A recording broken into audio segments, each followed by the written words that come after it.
In this video, I will teach you how to create this watercolor graphic for place card settings or a brand new Christmas card. You can create original Christmas cards by working on 4x6 or 5x7 standard format sized watercolor cards. I am working in a block of watercolor paper.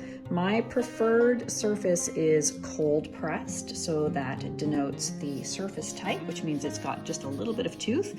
And I always work on 100% cotton, but if you're just starting out, any kind of 140-pound cold pressed paper will do. I happen to be using the Fabriano block, and this is the extra white. So I've got my sketch formatted so that I can identify the center of my paper. I'll be using these simple shipping labels to actually act as a way to mask out the center part of my watercolor paper. So I'll have a nice clean edge, and I'll demonstrate how to do that. So if you're not using the labels like I am, you might need to have a ruler or some sort of straight edge or template to work with. It could be a business card, whatever you like. So we've got our watercolor block or watercolor paper. I always like to have a test strip piece of the same type of watercolor paper that I'm working on so that I can test my colors and my results and see what's inside my brush. I like having on hand a piece of paper towel or a rag, and of course I'm using my Meeden porcelain palette. I like having 2 jars of water on hand. That way I can rinse in one and then pull clean water to create less contaminated pools of color. We'll see how long that second cup lasts. Tissue on hand just in case I need to do any blotting. My inspiration photo, which you can download from my website. You'll see a link in the description box below, and then a handful of brushes. Again, we'll get to the specifics of the brushes and the pools of color in just a moment.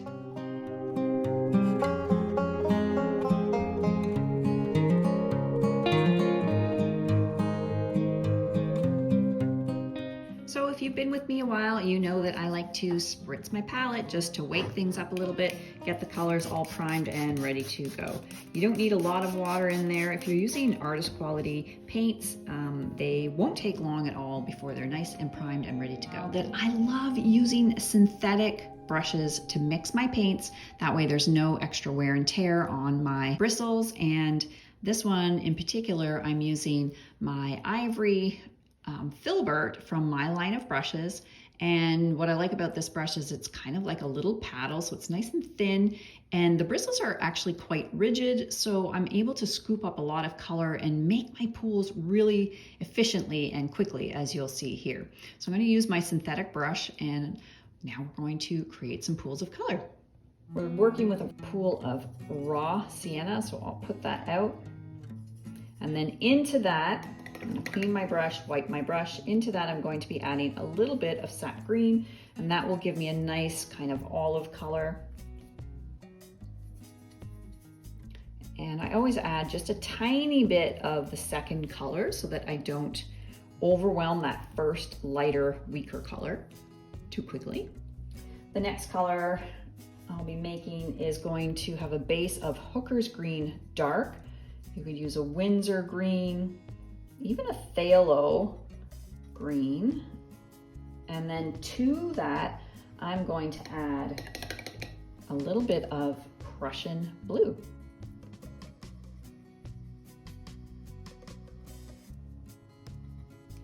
Rinse my brush. I'm going to use the Hooker's Green Dark once again. And you can see my filbert just really swishes around very easily. I'm just picking up a perfect amount of pigment. I deposit it into my palette, and then from there I can use another brush to add water, or I can use a dropper. I'm just rinsing my brush and adding water this way. If I want a slightly earthier tone, I can add a little bit of burnt umber. I'll be showing you these colors on a color chart in a moment.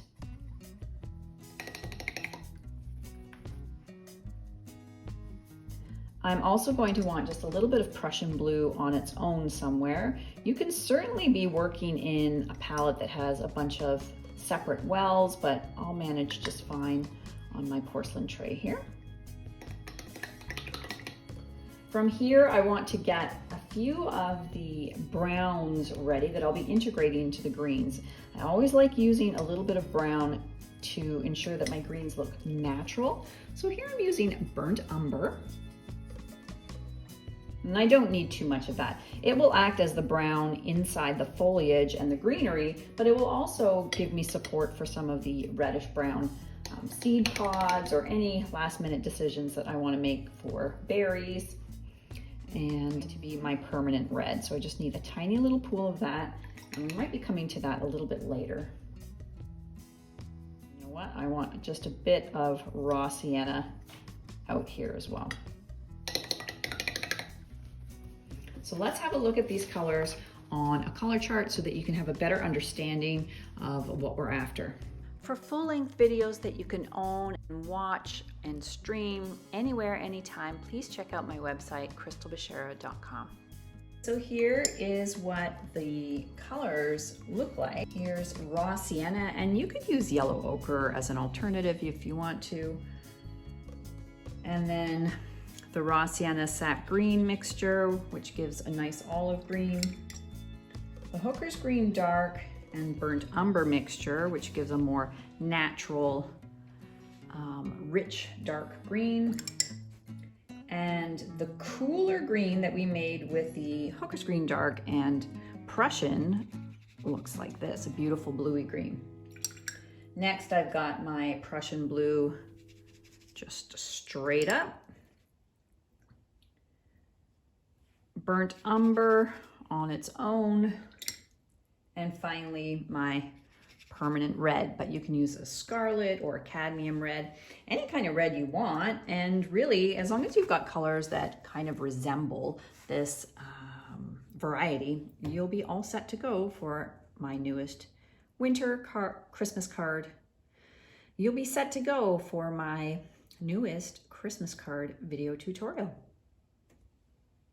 Now, as mentioned, I'm going to be working on my 140-pound cold pressed block, and rather than taking tape or just painting around this little space that I've reserved for, it could be a place card setting or a name or even just a message saying Merry Christmas, whatever it might be, I'm going to take these shipping labels. These are just your standard Avery stickers, and I'm going to place that into the space that I want to reserve for the label.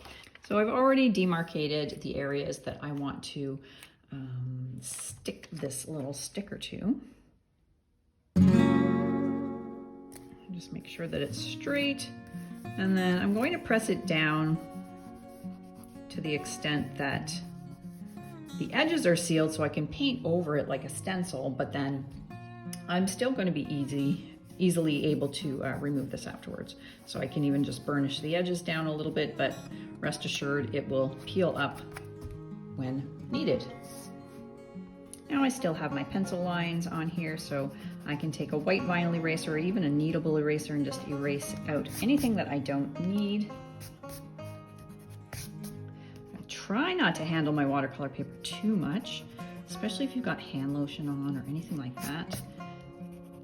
Get rid of any markers. The pencil, sometimes, if you don't get it all off now, once it's under some dried watercolor, it can be difficult to remove. So I try to get everything off as much as possible.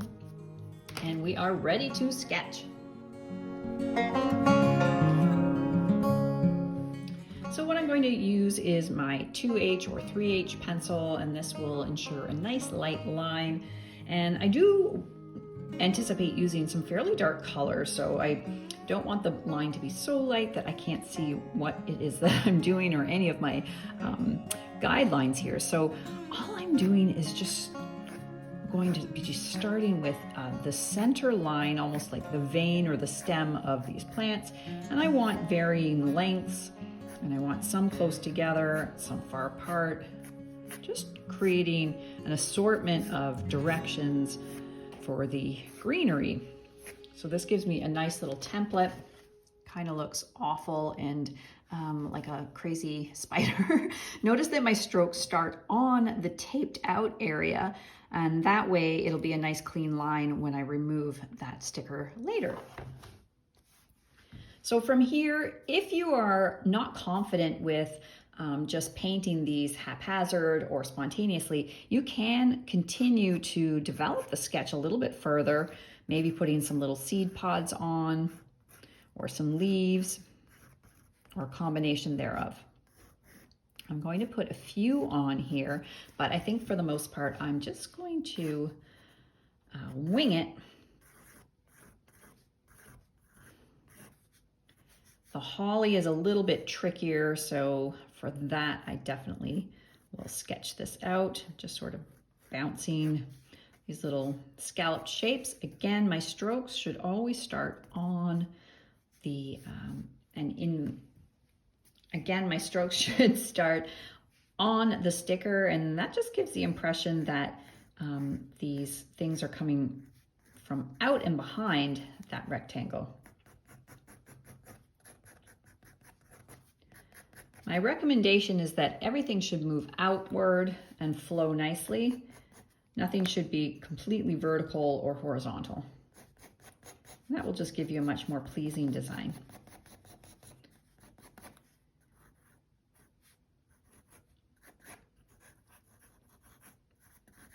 And these certainly don't have to be perfect because it is just nice winter foliage. And we just want a pleasant mix of shapes and sizes and textures. All right, so I think for specific shapes, I'm finished here. Maybe I'll put one more holly leaf. So that's what we're working with here. I will try to remember to put a template of this sketch down in the description box below. If you are watching this video and you don't see that link, please comment and I will add it for you. For brushes, I'm going to be using a couple of different rounds. Of course, I love my synthetic fan brush, my fling. All of these brushes are from my line of brushes, but if you are picking a fan brush, please ensure that it's rigid and it stays splayed. That is the secret to the perfect fan brush technique. The last brush that I'm going to be using is my rigger or a liner. That will just give me some nice individual, elegant, long strokes. Now you might be surprised to see some synthetic brushes in the mix here, but my natural hair brushes are a hybrid between Kolinsky Sable and synthetic. So they hold a lot of water and they come to a beautiful point, but my synthetic bristles, this fan brush and this rigger, hold a wonderful shape, but they don't carry as much paint, and I actually really like that for more precise lines. We're not using masking fluid for this particular exercise. We're just going to be reserving the whites, and we have a nice white background. Okay, so here we go. I like starting with the largest, lightest shapes first. So for me, I'm going to work with my large round. Now I am working on this 9x12 block, so I can afford to use much bigger brushes. If you're working smaller scale, then of course adjust your brush size accordingly. I'm using my number 10 pointed designer blend, and I'm going to start with just working on dry, but with a very watery solution of the sap green and raw sienna mixture. Now I'm using the natural shape of my brush to fit into the little pointed corners. I'm working on dry because I find that this shape is quite small, so I can do this quite quickly before it dries up. If you need a little bit more time, you can always pre-wet your shapes first. So while that is wet, I'm going to take this Hooker's Green Dark and burnt umber mixture and just add that to the warm mossy green color. And just let it flow in. I'm going to keep going. For this one, I'm going to start with the cooler dark green mixture just to switch things up a little bit. Same thing, just try to use the natural pointed shape of my brush to fit into the little scalloped edges of the holly. And even if you have a drawing, you can make some spontaneous decisions. This doesn't have to be perfect. We want it to look like an artist painted this. We don't want this to look like mechanical or like AI. So just embrace any imperfections and know that you can alter these shapes if you want to, if you're not happy with your initial sketch. So for instance, I'm just going to make these scallops a little bigger. And then to that, I'm going to add a little bit of the Prussian blue and just let it bleed. So by working this way, the initial color was placed on dry, but I'm adding the second color while that first color is still wet. So that's our wet into wet technique.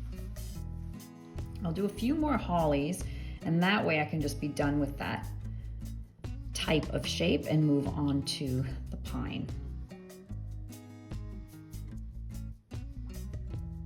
So this is actually a combination of the two, the Prussian blue and that dark green. Now here, they're going to merge together, and I will, once they're dry, split them apart. So you can kind of trace if you feel like that concept of fitting your brush shape into the points is not working for you. If you want to lighten anything, if the paint's still wet, you can add water, or you can scoop away, or you can take some tissue and blot if you'd like to kind of create a bit of a highlighted effect. Of course, the blotting is something that you need to do before the paint dries up on you. So this is all we can do for now. We can't do those center veins. We can't do any hard edge details while these are wet. So while we're waiting for them to dry, I'll just move on to some new shapes. So now I'm working with my 6, but you might find a 4 is better. I'm going to start with my raw sienna, and we're going to our little seed pods here. Again, just working on dry, which will give us the most control. I can fill up the entire shape if I want to, or if I want to leave some gaps, some highlights, I can leave a little bit of white dry paper behind. Just depends on what you're going for here. And I think for myself, I'm actually going to put a base color of this raw sienna on the leaves as well, and then quickly go into my mossy green color and just drop that in. And that will just be inside the leaves. And moving right along, if I want to use more of that color, or I anticipate seeing more of that color elsewhere, I might as well just keep working with that color until it's all used up. So here I'm doing some berries. I'm just going to leave some little dry highlights. Maybe I want some extra seed pods. I can just kind of stamp or circle or create some extra texture. I'm going to take the burnt umber and just drop this in while it's wet. That's the beautiful thing about watercolor. That's what makes it really so special and so different from other mediums other than ink. It's that ability to have your colors just bleed and flow without you trying to control absolutely everything. So I'm going to go in, and I really like the little sprig of berries. I've moved it, so I'm just going to use it over here. That same raw sienna, but instead of dropping the brown, I'm going to use some of that hot red color. I think I want a few more over here. Of course, you want to vary the shape a little bit to keep it natural looking. So here comes the bright red. So I'm just dropping that in. Doesn't have to be inside every single shape. Maybe I'll add a little bit through here as well. Now what I like to do is before it dries, I like going in with my rigger or liner and using a slightly drier, darker color for the branches. So for me, I'm using the burnt umber, and I'm going to start my stroke on the label and just pull it through. I prefer putting the little branches and the little sprigs on while the berries are wet. That's just a personal preference, but I feel like it helps me to avoid that cut out and pasted on look, and I really like the way the paint color just bleeds into the berries. This is still wet, so I'm just going to add a little bit of the red. Of course, you could be switching up your colors. Maybe you want some alizarin crimson in there. It's totally up to you. I'm going to drop a little bit of the red into these guys too, just letting it bleed.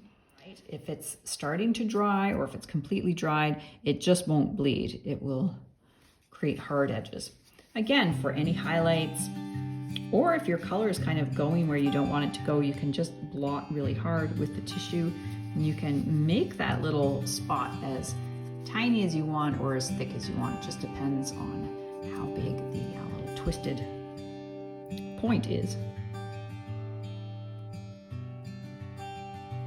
So you can highlight a few, or you can even just press down to lighten and create a little bit more depth overall. So I'm going to carry on. I'm going to switch to using my fan brush now. I wet my brush first with my fling here. This guy. I don't have to do anything to the bristles. It just stays splayed like that. That's why this is such a magnificent brush. Again, you can check out the links to my brushes below. I wet the brush. I go into my sap and raw sienna mixture, so it kind of looks like that mossy green. And again, I'm just working outward. I'm going to add a few strokes. I'm just following the one pencil line that I had as a guideline. And I could probably do a few of these at the same time and then quickly come back. Now notice that I'm not pressing very hard. I'm keeping a very light pressure, and I start on the center line and brush outward. And there should be longer needles on the bottom. Don't be afraid to crisscross and make them a little less perfect. They'll look a lot more natural like that. Now before that dries, what I want to do is go to that rigger or liner, and I want to grab some of the darker green. So I'm going to take, for me, I'm using the cooler green, the one with the Prussian blue in it. I'm just adding it to the center while that first green is still wet. That just gives me a really nice soft blur.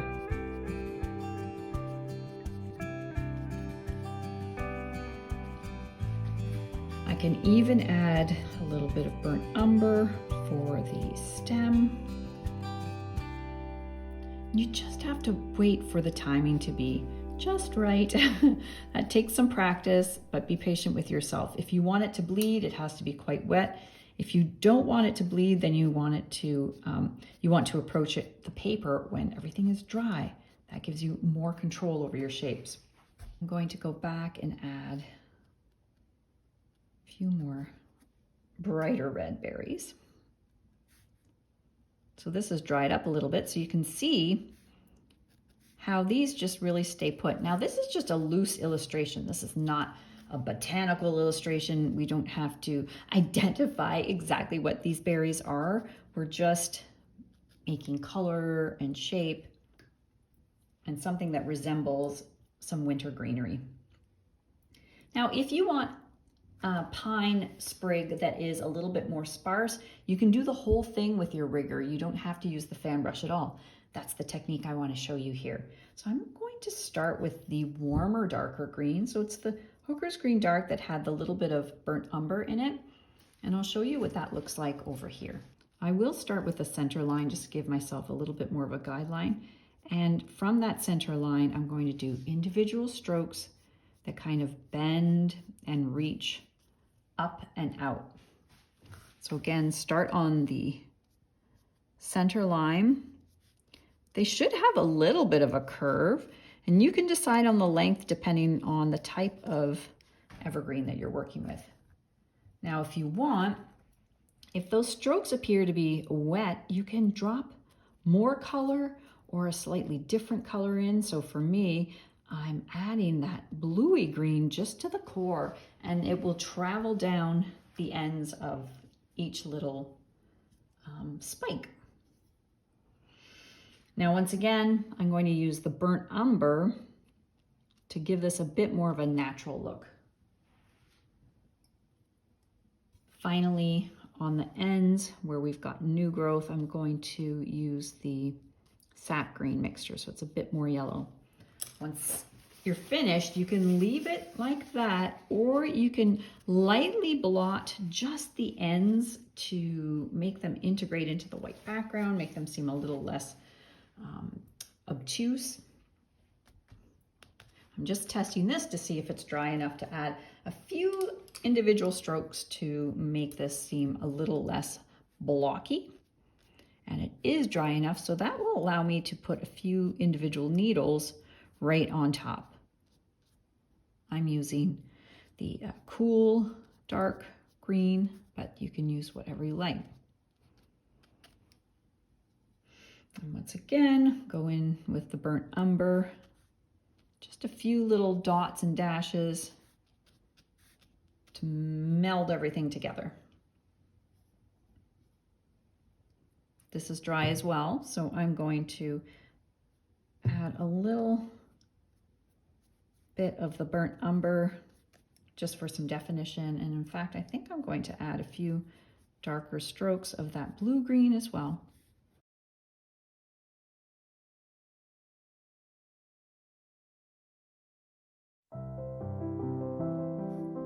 So I'm taking a new piece of tissue and I'm going to just wind this into a hard little point like that. I prefer using tissue to Q-tips because I find it a bit more absorbent. So I'm going to take my number 6 round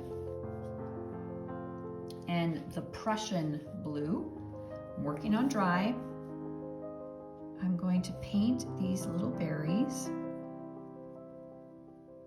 And if you're quick, you can do a number of them at the same time. And I'm just going to have some that feel like they're kind of tucked in behind this card as well, and in behind some of the leaves. Now before those dry, so I'm just going to adjust the shape here.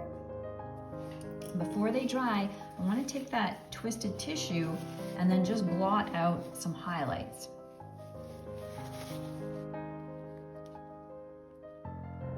The paint is still active, so I can blot quite hard and it will continue to kind of fill in a little bit.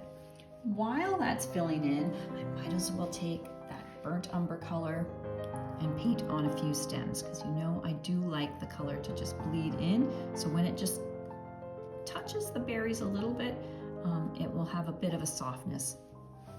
When these are dry, I'll put the little ends of the berries on, and you can use red or again the burnt umber, but I'll demonstrate that shortly. This is dry, so I can add some precise lines and maybe some extra contours. Just going to add a little double-sided vein here. Maybe I want to add a bit more definition here on the edges. It's totally up to you.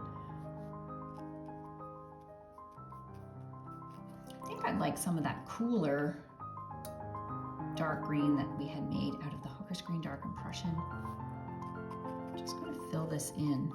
So now I'll just show you a technique where I've painted on dry, but I want to bleed it and soften the edge of it. So I'm just going to take a little bit of water on this brush, and that just helps to soften anything that I feel is too harsh. We also seem to have like almost like a eucalyptus type leaf as well. And we can put that anywhere. I will put it here because that's kind of where it appears in the reference image. And these have much bigger sort of medallion shaped leaves. And then that beautiful blue-green, just adding that while it's wet. Once again, let it dry a little bit and then we can put the stems on. I'm going to add a little bit of definition. You can use a much smaller pointed round if you want to, but I've got this rigger, so I might as well just use it. So adding a little bit of edging. I don't want to outline it too much, so my lines are pretty broken and natural.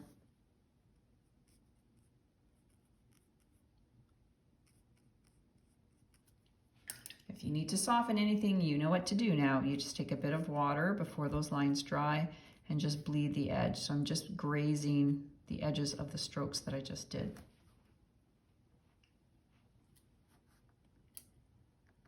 If you want much brighter berries, you can paint on some of the lighter colors or just paint right on white. Painting on white will give you the brightest results. I'm going to just tuck that berry in behind. And of course, blot for highlights if you're not able to reserve them by just painting around them. If you blot too much, you can add back the color. So you can see, like, there's no wrong way to do this. As long as you're keeping everything relatively light, you can correct or add color. It's much harder to take color away with watercolor, but it's much easier to add color. So I always start light and work my way to dark. So we'll revisit these guys because they have dried. So I'm going to take my burnt umber, just add little stems.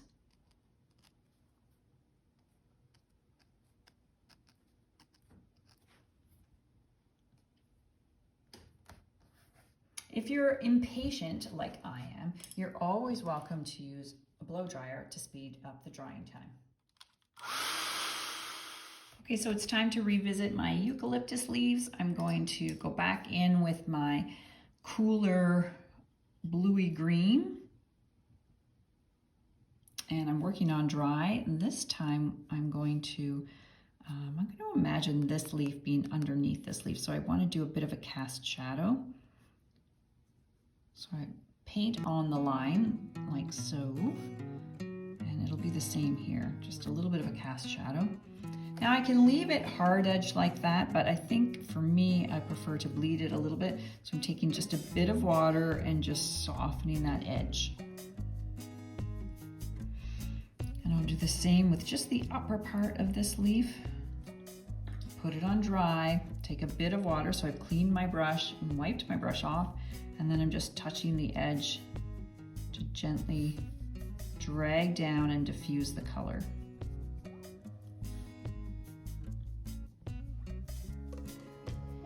Put a few little veins on here.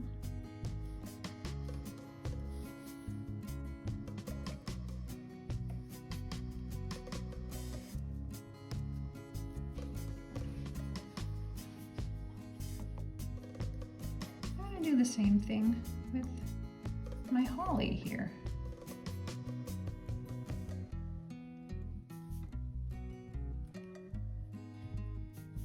So basically at this point, I'm just adding a few finishing touches.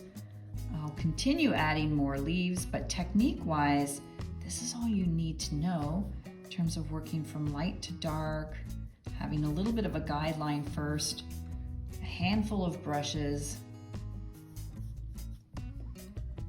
and just a few little techniques where you can feel like you've got a little bit more control over your watercolor.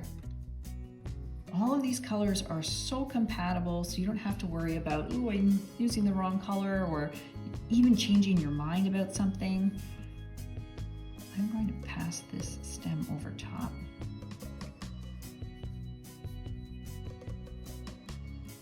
Just exaggerate that shadow a bit.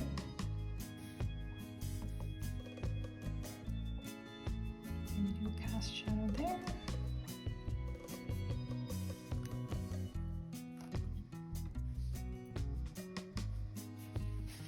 Add a bit more color, take away, it's totally up to you.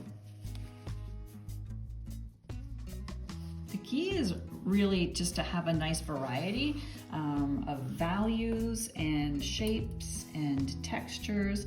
That's what's going to create the most visual interest in your projects. I mean, it's a pretty good rule of thumb for any painting. When everything is the same value or color, it gets monotonous and it doesn't hold as much interest for us. So a few finishing touches on dry here, just a few broken lines. Maybe switching up the value a little bit on some of the needles, just to add a bit more dimension.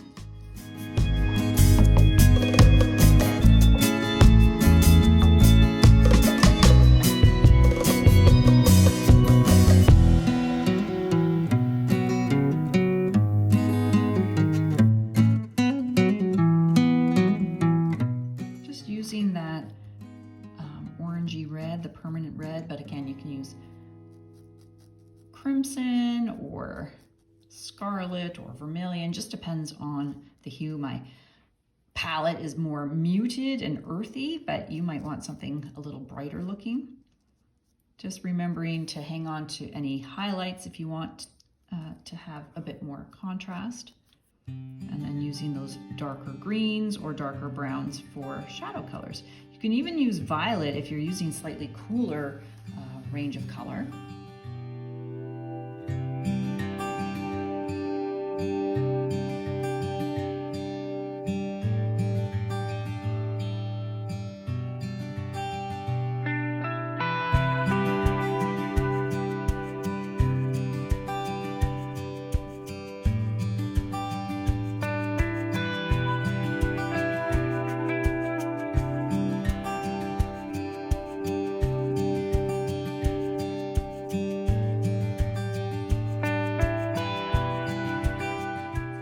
Dry, you can remove your label or your tape.